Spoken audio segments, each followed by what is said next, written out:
Eno najbolj bolečih in še vedno nerazrešenih poglavij slovenske moderne zgodovine so povojni poboji in prikrita množična grobišča, ki ostajajo nacionalna rana tudi 80 let po koncu druge svetovne vojne.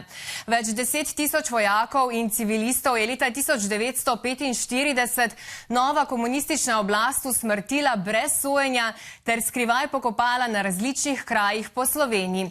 Številne med njimi pa so Britanci prisilno vrnili v Jugoslavijo.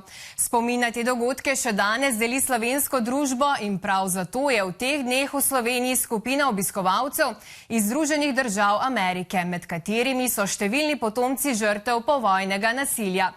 Z namenom iskanja resnice, pravičnosti in sprave so obiskali množična grobišča, nekdanje zapore in taborišča.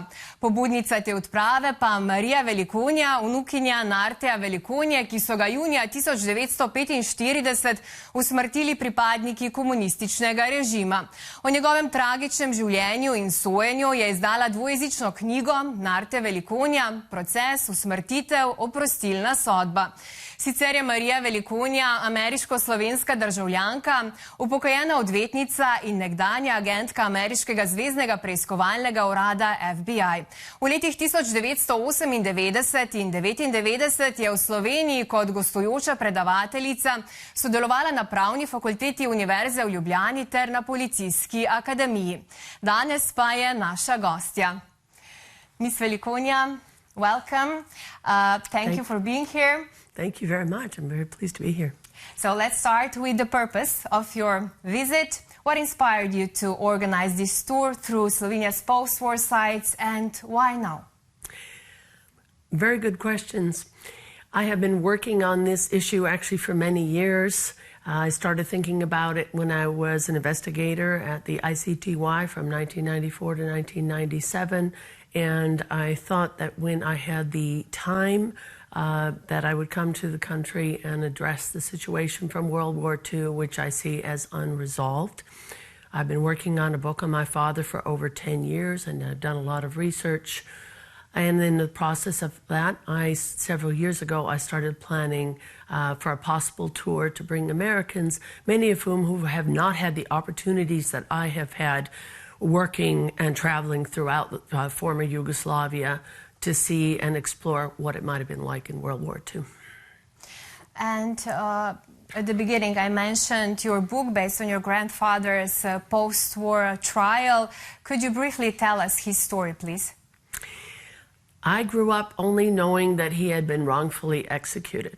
I learned the details far later, and I only really learned more details this year when I obtained documents from Belgrade where they had been, which contained his trial and a record of execution, which we'd never seen before.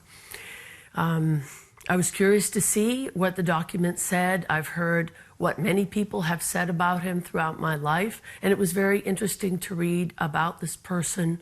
I learned that he was a very good man, that he helped people whenever he could, that he worked as an administrator for the city, and that because of his disability, he could have actually have left and retired his job without even working during the war, but he only did so because he wanted to help people. His trial clearly was illegal, is to say, it's a very mild way to put it. There's a reason why he was acquitted of all charges 10 years ago. But I think everyone should read it as an example of the kind of show trials that were done during the communist era. The British role in the forced repatriation of refugees and home guards to Tito's Yugoslavia in 1945 remains a painful issue. And what kind of acknowledgement or responsibility are you seeking from the United Kingdom today? You know, during our tour, besides going to Kocevski Rog and Huda Jama and many other sites, we also went to the Bleiburg train station, where so many of our relatives, including mine, were forced onto those trains by the British. We've learned that not only were the British there forcing unarmed former home guards, military refugees at that point onto trains, but the partisans were there with them and they were armed. Because The crimes committed by Tito's communist government, executing approximately 14,000 home guards and, of course, many, many more people, were a crime against humanity. The British, of course, must share responsibility for this crime. They didn't carry out the execution, but they put the people forcibly on the trains. And what we would like would be to have a formal apology from King Charles. And if you could speak directly to Slovenia leadership, what would you ask of them? These are human rights that we are talking about. This is clearly a crime against humanity, and everyone recognizes or should recognize that.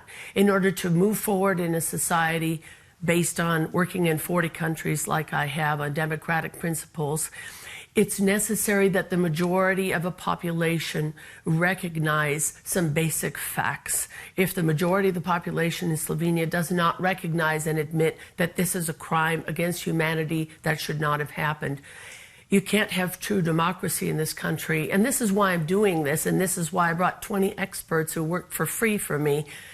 We would really like to see true democracy in Slovenia, and the first step forward is to recognize this basic fact.